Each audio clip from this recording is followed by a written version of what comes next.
Good morning, ladies. Welcome to our Wednesday morning weekly Tanya Shaar. We're studying Shaar Hayichud ve'Emunah. This is actually Shaar number 28, which is the Gematria Koyach and the Gematria Yechi. So Hashem should bless us all with Koyach and with life, and that the learning of Chassidus that we do together every week should fill us with the appropriate chayas, the appropriate life and warmth, to be connected to the Rebbe, to be connected to Chassidus, to be connected to the Eibishter, and to do all the wonderful things we're supposed to do to prepare for Gimel Tammuz, which is coming up, the 30th year of Gimel Tammuz. This year is the 30th Gimel Tammuz, and Nev Sheben Shasol. So we're in the middle of Perek Zayin of Shaar Hayichud ve'Emunah. If you have a Hebrew Tanya, I'm on Daf Pei Gimel toward the bottom. There's a break in the middle, and it begins with the word V'hinei. If you're using the lessons in Tanya, we're on page 924. So before we move on, it's necessary to give a couple of points of introduction. So the Arizal, who lived a little more than 400 years ago in the holy city of Tzfas, the Arizal was a teacher of Kabbalah, of course. Much of the Kabbalah that we have today was transmitted to us through the Arizal. The Ari passed away when he was 36 years old. So everything he taught and everything he accomplished was accomplished within a relatively short lifespan. And people don't necessarily know, even those who do not consider themselves regular studiers of Kabbalah and Chassidus, they don't necessarily appreciate the full impact of how many minhagim that are universal among Jews all come from the Arizal. But be it as it may, right? So for example, the saying of L'chun Ranana on Friday night, the starting of L'chun Ranana with the chapters of Tehillim, L'chun Ranana, Shir L'Hashem, Hashem Molach, concluding with Mizmor LeDavid, and then saying L'chodoidi, 6 chapters of Tehillim corresponding to the 6 days of the week, and concluding with L'chodoidi, and then Mizmor Shir L'Yom HaShabbos. This comes from the Arizal and his shul, right? The Arizal had a special chazan in his shul called Reb Shlomo Alkabetz, who wrote L'chodoidi. The Arizal had a special rav in his shul called the Beis Yosef, the author of the Shulchan Aruch. The Arizal had a great darshan in his shul called Reb Moshe Alshich, who gave the droshes and drush, and the Arizal, of course, taught Kabbalah. Now, one of the many challenges with the teachings of the Ari is that the Ari himself did not write anything down. The Ari himself wrote nothing. He taught his students completely orally, verbally. That's it. The Ari didn't write anything. Not only did the Ari himself not write, but actually the Arizal, forbade his students to write anything. As a rule, the Arizal forbade his students. Some of them wrote anyways, and when the Arizal would find out about it, he would either confiscate the writings or, sometimes there were dire consequences. But other than that, as a rule, the Arizal himself wrote nothing of his own Torah, of his own teachings, and even as a rule forbade any of his students, any of his Talmidim, to write any of his teachings. All except for one. One student, Reb Chaim Vital, was allowed to write the Torah of that, was permitted to write the teachings of the Arizal. Now, when we were in yeshiva, so we had a great mashpia, Rabbi Wolf Greenglass, Rabbi Greenglass, whom the Rebbe referred to, by the way, Rabbi Greenglass was referred to by the Rebbe as a makubal. So he used to farbring with us and he used to tell us many amazing stories. So he also would speak and farbring extensively about this unique relationship between the Arizal and Reb Chaim Vital. Again, Reb Chaim Vital came to the Arizal 18 months before the Arizal's passing. So the only formal scribe who had formal permission to write the teachings of the Ari was Reb Chaim Vital, and even he only had a year and a half with the Arizal. Rabbi Greenglass told us that when Reb Chaim Vital first came to the Ari to study under him, to study Kabbalah, as the Arizal was teaching Kabbalah, Reb Chaim Vital did not understand anything he was talking about. All of it was lost on Reb Chaim Vital. He couldn't understand it. As it was known, one needed a special neshama to hear and to understand the teachings of the Ari, and one needed a special zechus. Even Reb Moshe Alshich, right, who was the darshan in the Arizal Shul. I'm always amazed, by the way, by this part of the story, how you could have four such powerful Amudei Olam, such incredible people, all davening in the same shul in Tzfas, right? Imagine the Beis Yosef, the author of the Shulchan Aruch, the Arizal, who gave us, basically all the Torah HaKabbalah, Reb Moshe Alshich was one of the most famous commentators on all of Torah in Drush, and Reb Shlomo Alkabetz, the author of L'Chadoidi. They all davened in the same shul. So it's known. It's known. This story is brought down that when Reb Moshe Alshich would try to sit through the Arizal's Kabbalah classes, he would fall asleep. He would fall asleep during the Arizal's Kabbalah shiurim, and he even tried to take a nap beforehand to stay awake, and it didn't work. As soon as the Arizal would start teaching Kabbalah, Reb Moshe Alshich would fall asleep, to the point that Reb Moshe Alshich asked the Arizal, "Why am I not able to stay awake during a Kabbalah shiurim?" And the Arizal told him, because your neshama, the Arizal said, in Torah there's 4 levels of interpretation. Pshat, Remez, Drush, and Sod. Pshat is the simple meaning, the initial meaning. Remez are hints, things on a deeper level. Drush, the world of Medrash, even deeper, and Sod is Kabbalah. So the Arizal told him, each neshama is connected to a certain world, to a certain level of understanding. And you, Reb Moshe Alshich, your neshama is connected to Olam HaDrush, and I, the Arizal, I'm teaching Sod. So because your neshama, that's not the shlichus of your neshama belongs to Olam HaDrush. So therefore, when I teach Sod, your neshama, so to speak, switches off or disconnects because it's not your shlichus. So when Reb Chaim Vital came to the Arizal, and the Arizal was teaching Kabbalah, Reb Chaim Vital didn't understand what he was saying. So there was some concern that Reb Chaim Vital's neshama wasn't connected to the Arizal or to the Torah of the Arizal or something like that. So Rabbi Greenglass told us that what happened was, one Motzei Shabbos, the Arizal took Reb Chaim Vital for a boat ride. They lived in Tzfas. Tzfas is not far from Tveria, and Tveria there is the famous lake, the lake of Tveria. So the Arizal and Reb Chaim Vital, the two of them alone, went in a boat one Motzei Shabbos, and they went for a boat ride in the lake of Tveria. While they were riding, the Arizal told Reb Chaim Vital the following: that we know that when the Yidden were in the Midbar for 40 years, they drank water from Be'er Shel Miriam. In the schus of Miriam, for 40 years they had water from a rock. After Miriam passed away, the well, the Be'er Shel Miriam, dried up. Moshe Rabbeinu brought the water back out of the rock, and the water remained with the Yidden in the schus of Moshe Rabbeinu until they went into Eretz Yisrael. What happened with Be'er Shel Miriam after the Yidden went into Eretz Yisrael? Once the Yidden went into Eretz Yisrael, they no longer needed it. There was water in Eretz Yisrael that they could drink and feed their animals. They didn't need Be'er Shel Miriam. The Torah doesn't tell us. After Miriam dies, the Torah says, the people wanted water. Rashi says, because after 40 years, Miriam passed away, the well that was in her schus dried up. Okay, but then it came back in the schus, but then Moshe Rabbeinu brought it back. Moshe Rabbeinu brought back the water from the rock. What happened when Moshe Rabbeinu passed and the Yidden went into Eretz Yisrael? The Torah doesn't tell us exactly what happened.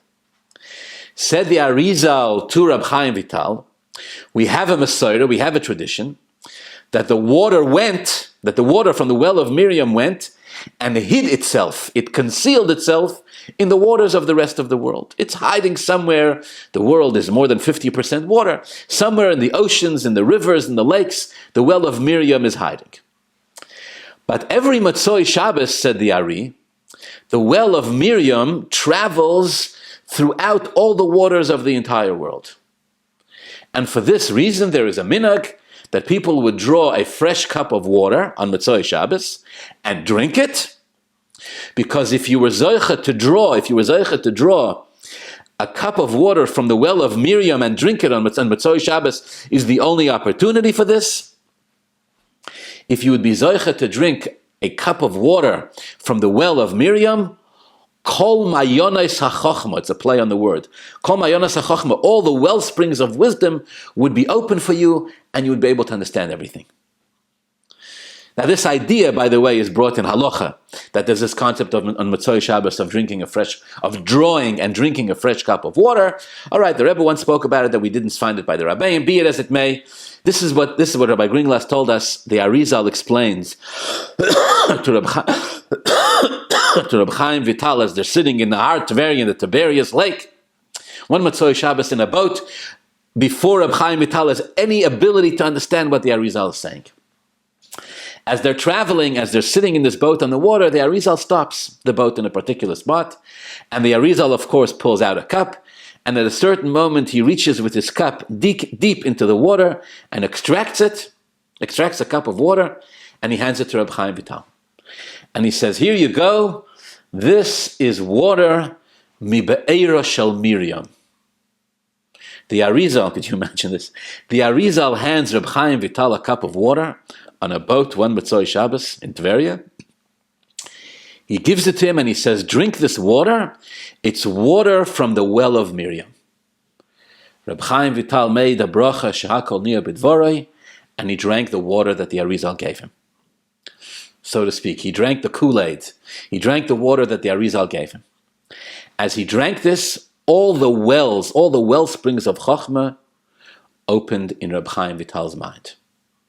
From then on, he was able not just to understand the Torah of the teachings of the Arizal, but he was able to write them down.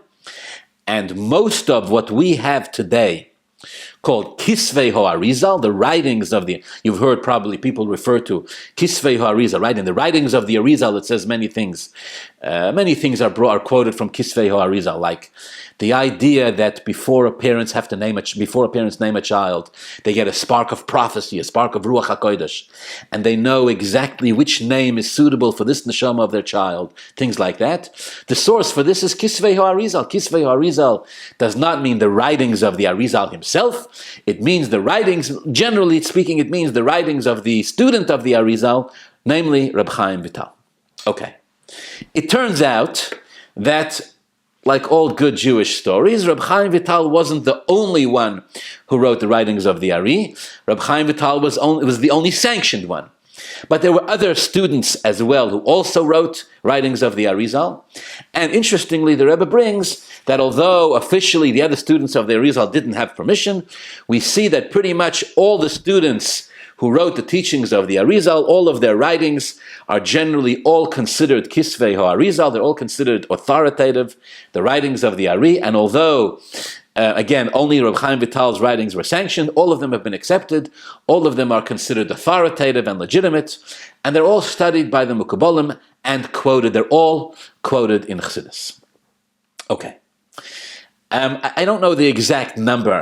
I'm guessing it's somewhere between 5 and 10 different students that wrote the Torah of the Arizal that we have in different famous Kabbalah Sforim. I don't know the exact number, but it's somewhere around there.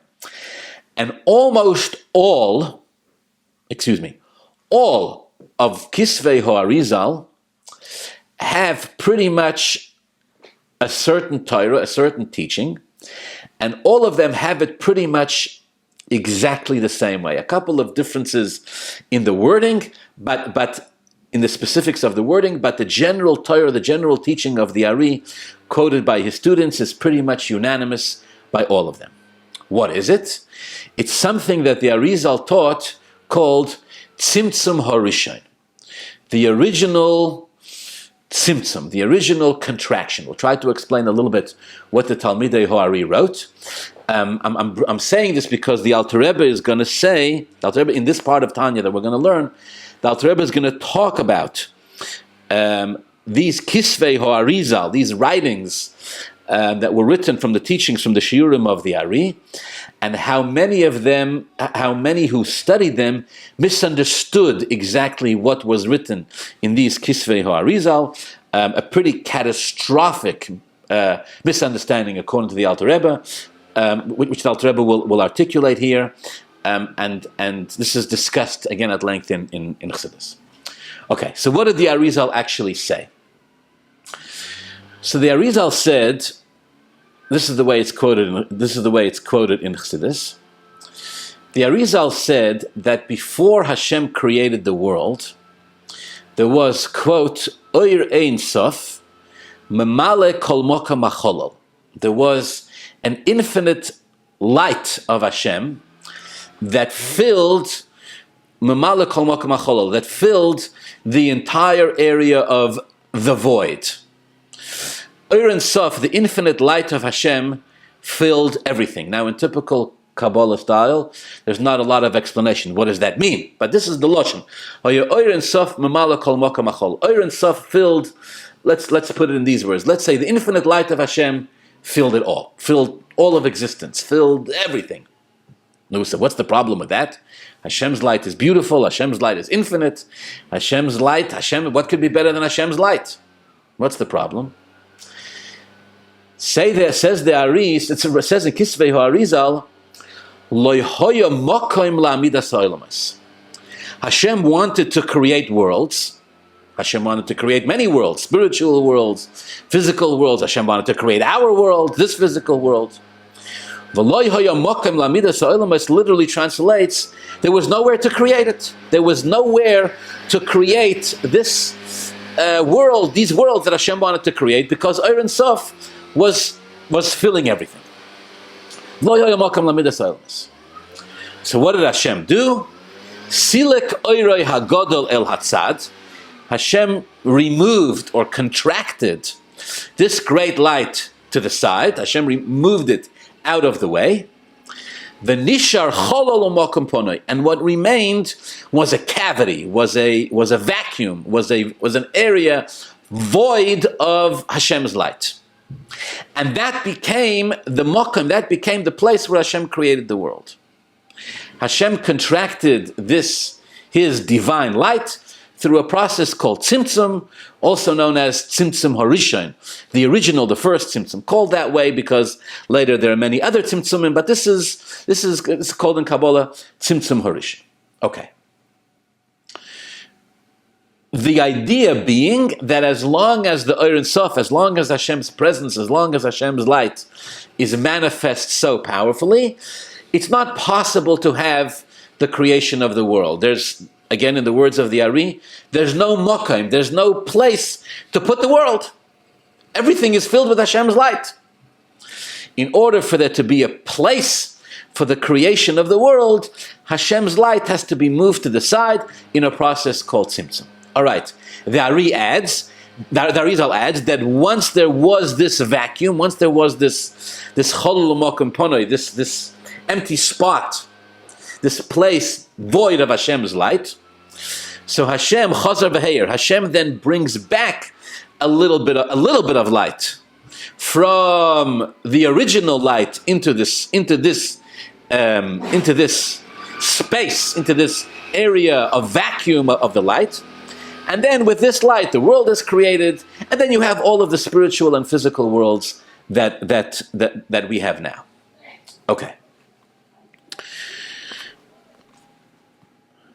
Now the question became, this tzimtzum that we're talking about, this contraction, articulated by the Arizal as Hashem removing His light from out of the place of the world. Did the Arizal mean this? Again, I'll use the words of Chassidus. Did the Arizal mean this kipshutai or shaloi kipshutai? Is this literal? Is this actual? Or is this figurative? Now, of course, everybody understands that Hashem is not physical, and the light is not physical, and none of this is physical. But the question became, the discussion became, when the Arizal says that Hashem moves His light out of the way, in order to leave room for the creation of the world, does that mean that Hashem actually removed His light, and the place that stayed behind was void of light? Or did it just feel or seem that way? Did Hashem create an illusion, if you will, of an area that doesn't feel Hashem's presence, that doesn't feel Hashem's light? Which one is it? Okay. So, of course, you know that Chassidus says the Tzimtzum is not kipshutai, the Tzimtzum is not literal, and Hashem is still there, and His light is still there, etc. But now let's learn it in the words of the Alter Rebbe. V'hinei mikan, says the Alter Rebbe, based on what we've learned until here, in Shaar Hayichud ve'emunah, particularly in Perek Zayin. The idea that the Eibashter is, specifically the Alter Rebbe is referring to what's been explained, that the Eibashter's relationship with all of existence is such that, in the words of the Rambam, Hu Hayodeya V'Hu Amad V'Hu Adeya, that the Eibashter and his knowledge and the world that he knows is all completely one with him. Shaar Hayichud V'Hu Emunah, that everything is one with Hashem. Mikan Yesh Lahavin, from here we can understand Shigagas Miktsas Chachamim Beinayim, the mistake of some of the individuals. The Alter Rebbe calls them Chachamim Beinayim, they're Chachamim in their own eyes. They consider themselves very smart, but they were mistaken in their understanding of the writings of the Ari. Hashem Yichaper Ba'adam, the Alter Rebbe says, may Hashem forgive them. In the lessons in Tanya it says, although the Alter Rebbe himself is saying that this was a mistake, it wasn't intentional, but nevertheless, even something that a person does by mistake, if it's a sin, if it's an imperfection, it also needs kapora. Hashem Yichaper Ba'adam, may Hashem forgive them. Sheshogagu v'to'u, they made a mistake and came to a false conclusion. Be'iyunam be'kisvei ha'arizal, as they studied deeply, as they delved into the writings of the Arizal. V'hevinu, and they understood inyan ha-tzimtzum ha-muskar sham, the idea of tzimtzum that the Arizal speaks about over there. They understood it kipshuta. They took it literally. That Hashem removed His light and created a place, a space, a vacuum where the world could where the world could exist. Shakadosh Baruch Hu silek atzmoyim husay chas v'sholem ma'olam hazeh, that Hashem removed Himself from this world in order for there to be place for the existence of the world. Rak shemashgiach milamaylo b'hashgacha pratis al kol hayitzurim kulam.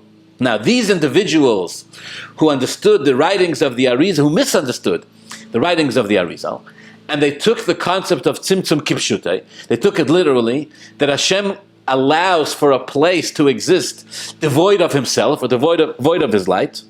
They also believed in Hashgacha Pratis.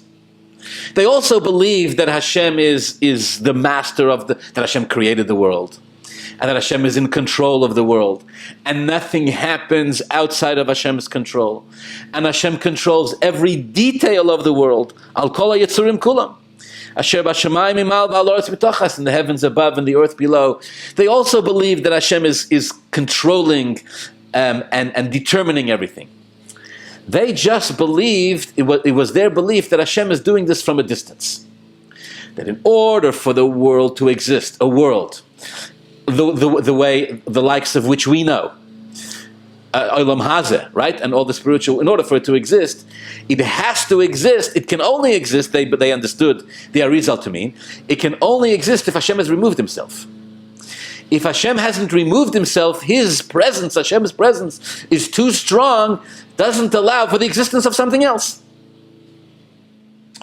So Hashem removed Himself, and He continues. Now, of course, it doesn't mean that Hashem is disconnected. It doesn't mean Hashem disassociates, God forbid.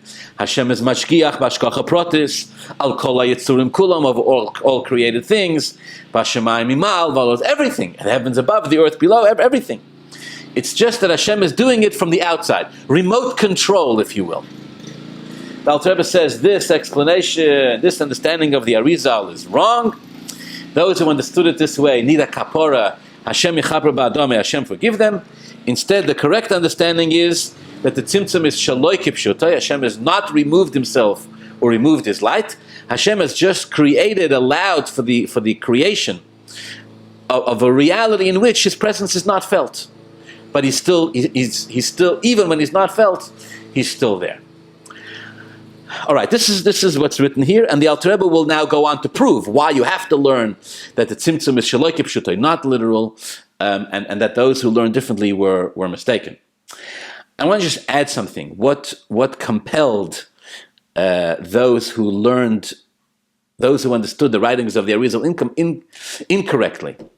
I want to just dig a little deeper to explain what is it that compelled them to learn or to understand this way. You see, we have, when it comes to all of this, we have a great challenge in understanding what it is that's going on here. Because on the one hand, we believe, of course, that Hashem is everywhere, and Hashem created everything, and Hashem is in control of everything, and nothing happens outside of Hashem's control. On the other hand, the Eibashter also created a world in which there is free choice, and human beings can choose to do something that is the opposite of the will of Hashem. And Hashem also created a world in which there is Chayim and Tov, there is life and good, and there's Moves and Ra, and there's evil and death. So somehow we have to reconcile this. That a Jew created by Hashem, in a world created by Hashem, in a world in which there's Hashgacha Pratis, a Jew still somehow has the ability to choose to do an Aveira, Rahman al-Islam, the opposite of the will of Hashem.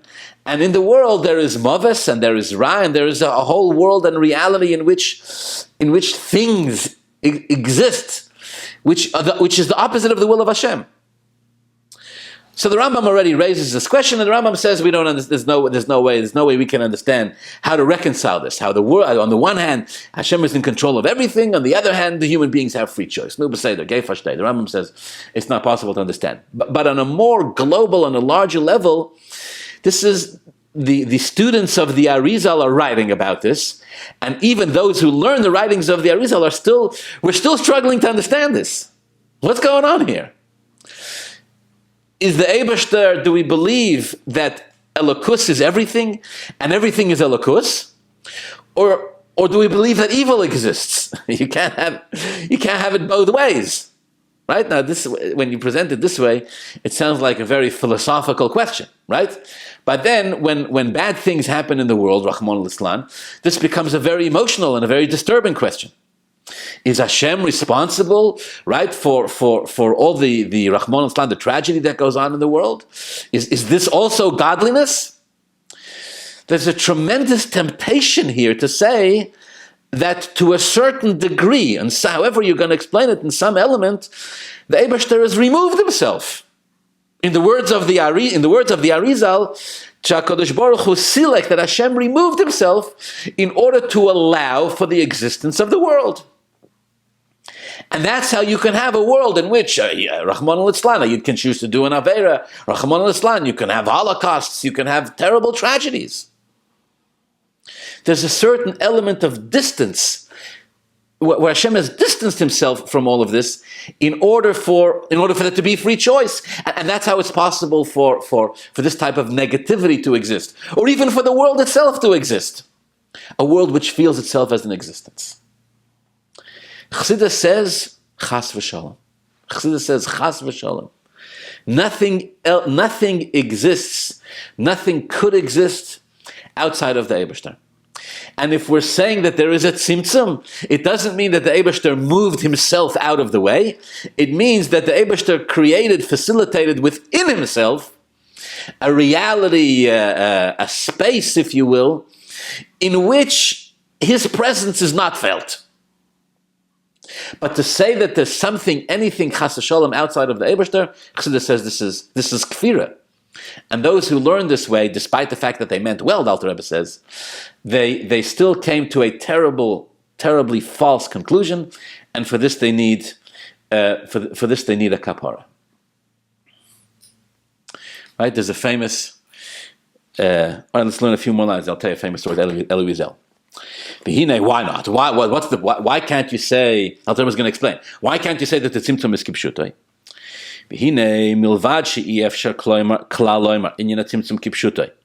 Besides for the fact that you cannot understand this concept of Tzimtzum to be literal.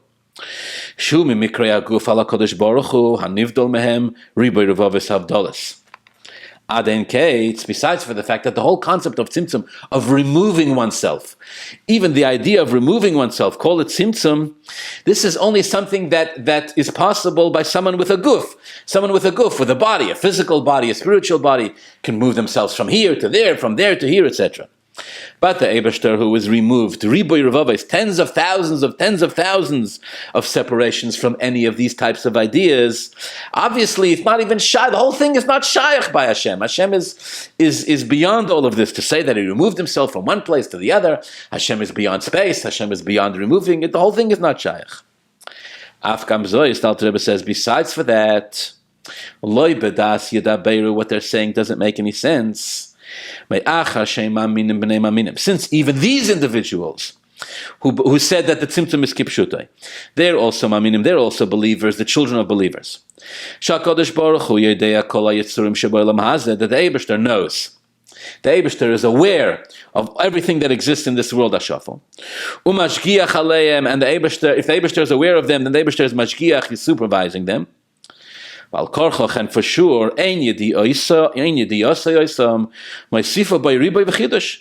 When we say Hashem is aware of things or knows of the existence of the world, we're not adding anything to Hashem. We're not saying Hashem now becomes bigger. Hashem knows more. Mipnei sheyedeya hakoil b'yediyas atzmai, because Hashem knows this from within Himself. So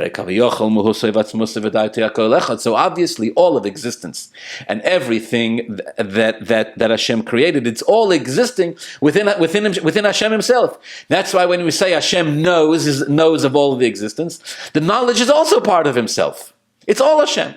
So everything that emerges, the Tzimtzum, the Siluk, and all the rest of it, all of this is also part of Hashem Himself, and even the Tzimtzum is something.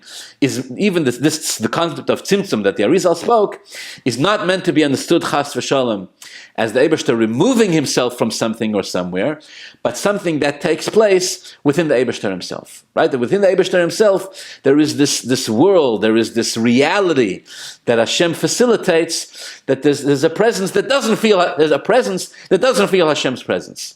But even that is also within Elokus. As I mentioned before, that part of the temptation to learn that Hashem has removed Himself, so to speak, is that it helps us justify the tragedy that takes place in the world. So there's many famous conversations between the Rebbe and Eli Wiesel about the Holocaust. Right? Eli Wiesel asked the Rebbe very famously, how could Hashem allow such a thing to happen? All right, he asked the Rebbe, how could one believe in Hashem after the Holocaust, etc. So among many things, they had many conversations, and he would often speak about how the Rebbe helped him, reshape his way of thinking. The Rebbe actually once asked him in Yechidus. The Rebbe asked him, "What can I do for you?" Could you imagine this? The Rebbe asked Eli Wiesel in Yechidus, "What can I do for you?" So Eli Wiesel, listen to this. Eli Wiesel told the Rebbe that after surviving the Holocaust, he was a child during the war, but he survived, Baruch Hashem. He said after surviving the Holocaust, he wasn't a child, he was a young man. After he was a teenager, after surviving the Holocaust, he can no longer cry. The trauma that he's been through and the emotional pain affected him so deeply that he cannot cry anymore. It happens sometimes. A person is in so much pain. It's a little counterintuitive for somebody who hasn't experienced it. But the person is in so much pain that they can't cry. To cry means there's some kind of distance between yourself and the tragedy. You can kind of look at it from a bit of a distance and cry over it. When you're still in the middle of it, when you're still struggling for survival, the person can't cry. So he told the Rebbe. He wants the Rebbe to help him cry. So the Rebbe said, that's not good enough. The Rebbe agreed that he would, but the Rebbe said that's not enough. The Rebbe said, I also want to teach you how to sing. Meaning, that's what the Rebbe said to him. I also want to teach you how to sing. So Eli Wiesel said he was makabel. He told the Rebbe, okay, teach me to cry and teach me how to sing. In other words, the Rebbe said, I want you not just to cry over what happened in the past, but I want to teach you to be optimistic about the future. I want to teach you to sing. The Rebbe wanted to be poyol on him, to affect on him, that he should also be able to look forward, to have optimism, to look forward to a brighter future. And the Rebbe worked on him for many years to get married, which eventually he did, and he had a child. And Eli Wiesel said very famously that the largest bouquet of roses and flowers that he ever received in his life was from the Rebbe, that the Rebbe sent him on the day he got married, to wish him mazel tov on his marriage. In fact, I believe the longest letter that the Rebbe ever wrote, printed in Igros Kodesh, 7.5 pages, was to Eli Wiesel in an effort to convince him to get married. And at the end of it, The Rebbe writes, is this letter too long? The Rebbe says, too long, Abriv, is this letter too long? The Rebbe said, it's all worth it if I convince you to get married. In the process of the letter, the Rebbe wrote, if you refuse to get married, you're giving another victory to the Nazis.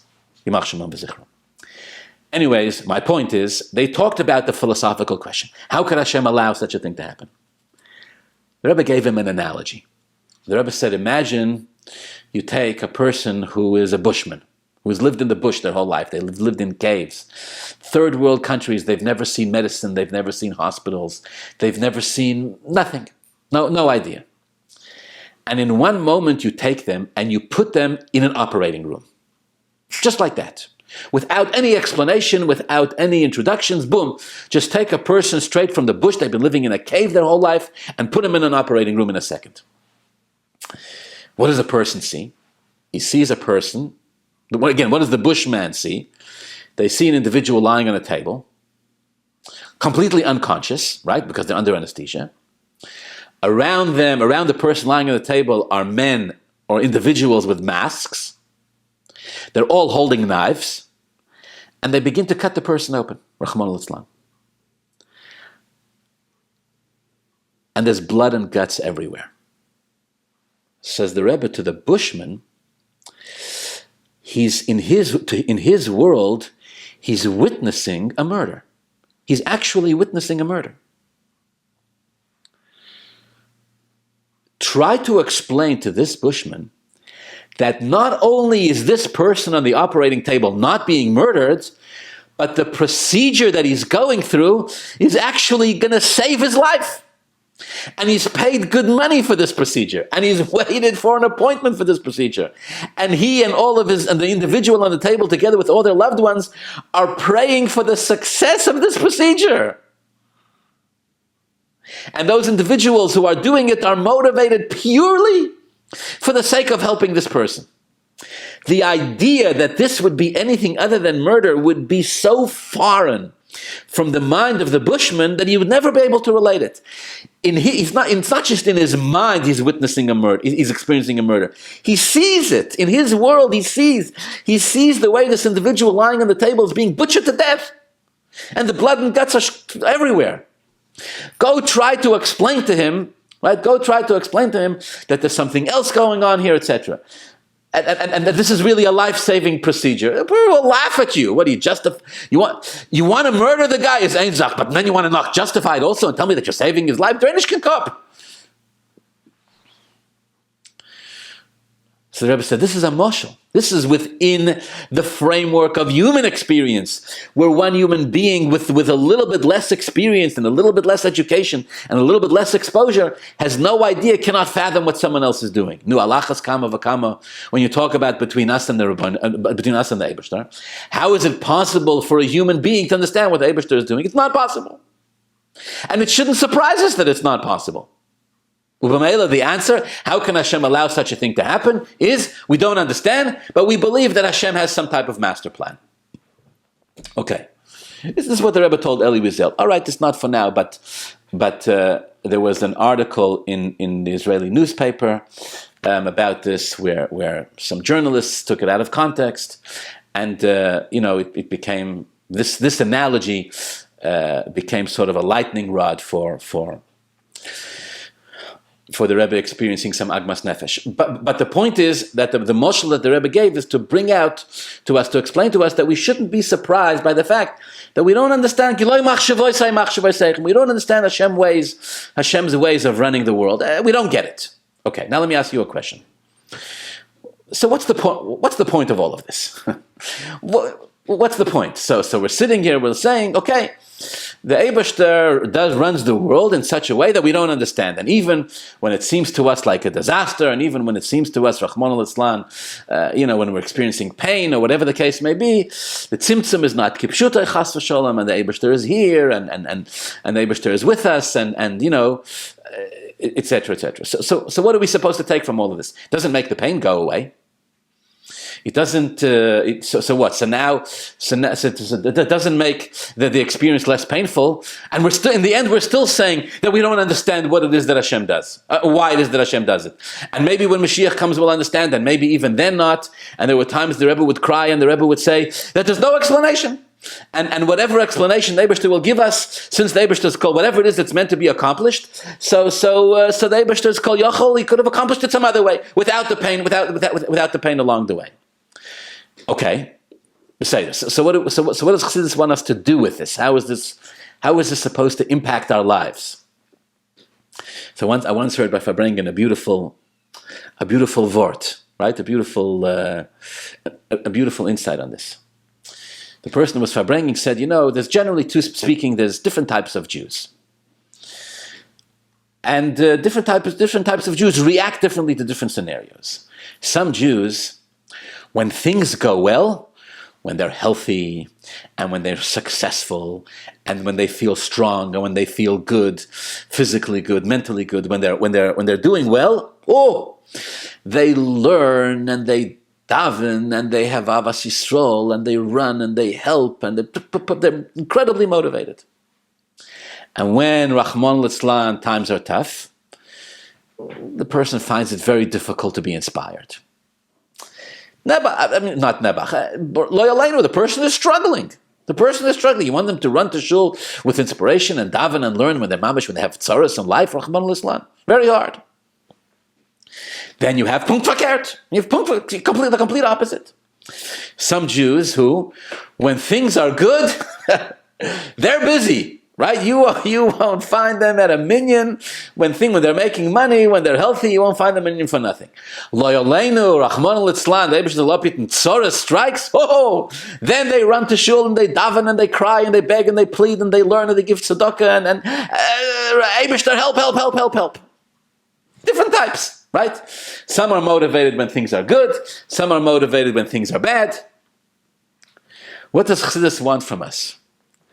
Chassidus wants from us to understand that every part of this journey, that every part of this experience is another part in our relationship with the Eibishter. Right? Imagine, I teach Chasanim, right? So some people, some husbands, some young men, when things are good, are wonderful husbands. When things are bad, when they're struggling with parnosa, chveisvos, then not so good. Some fakert, when things are bad, they're excellent husbands. When things are good, they're distracted, they're gone. Beseder, human nature is human nature. But the avoida, the understanding here is that you're not only married in the good times, and you're not only married in the bad times. You're married in the difficult times, you're married in the good times, and the difficult times. Sometimes you experience it this way, sometimes you experience it that way. But either way, you're married. Either way, you're in this for the long run, and you're here to stay. So when we talk about the relationship between the Eibishter and a Yid, which is compared to a marriage, a husband and a wife, so Chassidus says it's the same thing. Much deeper, obviously, but at least the same thing.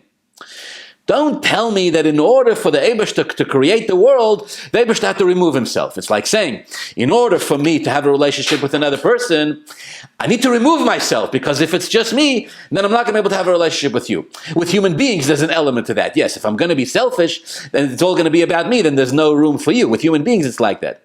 But with the Eibishter, it's not like that.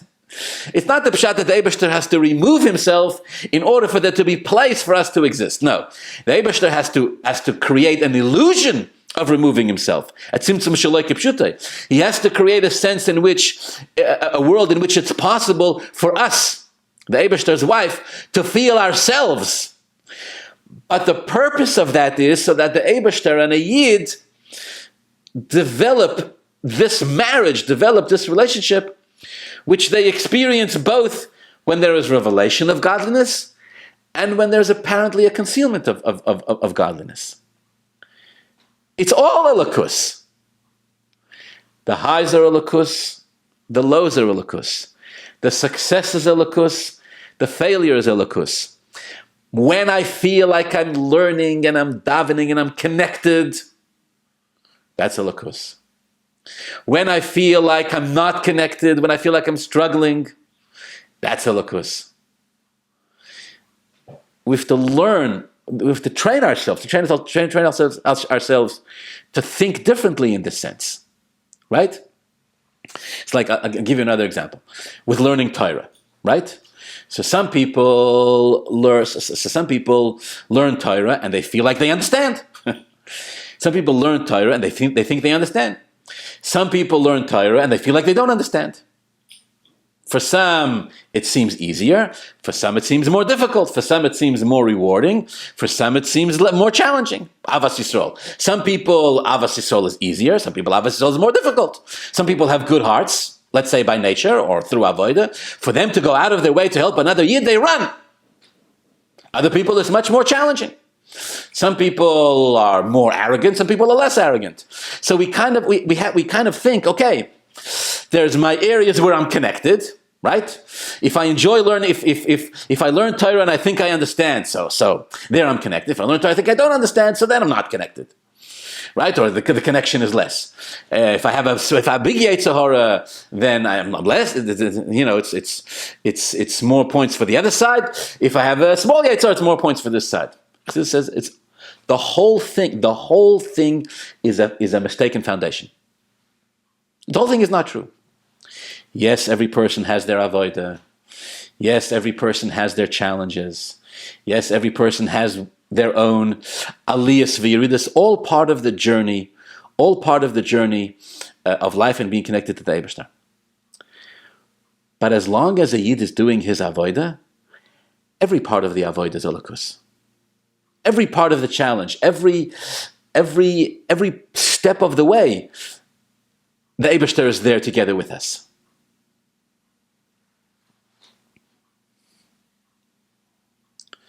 We don't know the definition of success and failure. We don't know, and we're not supposed to know. What we do know is what the Eibishter tells us to do and what the Rebbe tells us to do. And that's what we're supposed to do. Right? People would write to the Rebbe. We now know, after Gimel Tammuz, that part of what kept the Rebbe busy was not just sending people on shlichus, but keeping people on shlichus. Because people would write to the Rebbe that they want to quit. It turns out the Rebbe had a very interesting, I didn't know this until I read some of these answers. The Rebbe had a fascinating approach with this. When people would tell the Rebbe that they want to quit, the Rebbe would tell them, by the way, among the things the Rebbe would tell them, by the way, the Rebbe would tell them, I'm surprised that you want to quit after you've had so much incredible success. And people who would get these answers from them, they talk about this very openly. Like, I was very surprised to hear that from the Rebbe. First of all, it didn't seem like the Rebbe's style to tell people that they're very successful. The Rebbe was always demanding more and more and more. And secondly, the person would say, I myself had no idea. I didn't consider myself successful. And with the Rebbe's telling me I'm incredibly successful. Successful at what? I didn't feel like I was being successful at all. It turns out that the Rebbe who's the manifestation of Elokus, had it both ways. On the one hand, a person has to know that always demanded more, and that as much as was accomplished despite the success, it's never enough until Mashiach is here. Everything is lehevel v'larik, on the one hand. On the other hand, the Rebbe is also there to remind us that if the Yetzer Hara tells you weren't successful, that's also the Yetzer Hara. Don't believe that Yetzer Hara either. If you were walking in the street, maybe you inspired somebody. How do you know? The Rebbe knows. Tzimtzum shaloi kipshuto in an avoida sense, in a sense of personal avoida, means the Eibishter is with us. The Eibishter's presence is here when we don't feel it as much as when we feel it. Right? They said there was an individual once who was learning a piece of Gemara, whatever the case may be, and it was confusing. He was very disturbed by it. It was very confusing to him. So he wrote to a big gadol, he wrote to the Rogatchover a letter that he needs help with this, and he's very frustrated and he can't understand it. So the Rogatchover sent back to him a long list of sources that he should look up. A long list. Taisvis and Rishonim, all sorts of things. So he starts looking up all the sources. He can't find any connection to what it is that he's struggling with. Look over here, look over there, this Gemara, that Gemara, this... He's looking all over, he can't figure out, he can't see any connection. Until he realized that the Rogatchover Goen sent him a list of all the places where the greatest of the Rishonim had questions. They couldn't find answers, and they moved on. The Rogatchover basically tell him, you have a kasha, right? You have a question, you don't understand. All right. So what, so therefore you give up? Chas v'sholem?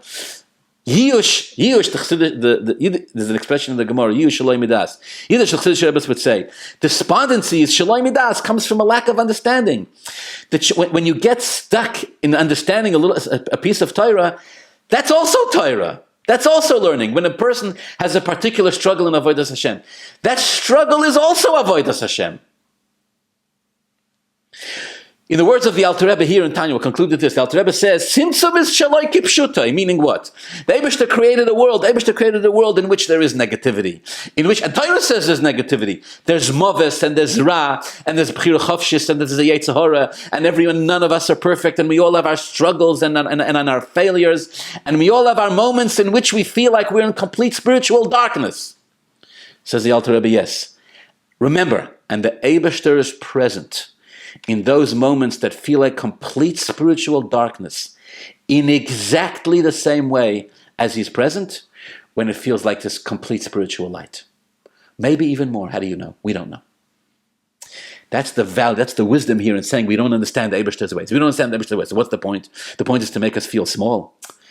No, the point is that when we say we don't understand Hashem's ways, this is supposed to teach us that the Eibishter is present in our not understanding as much as in our understanding.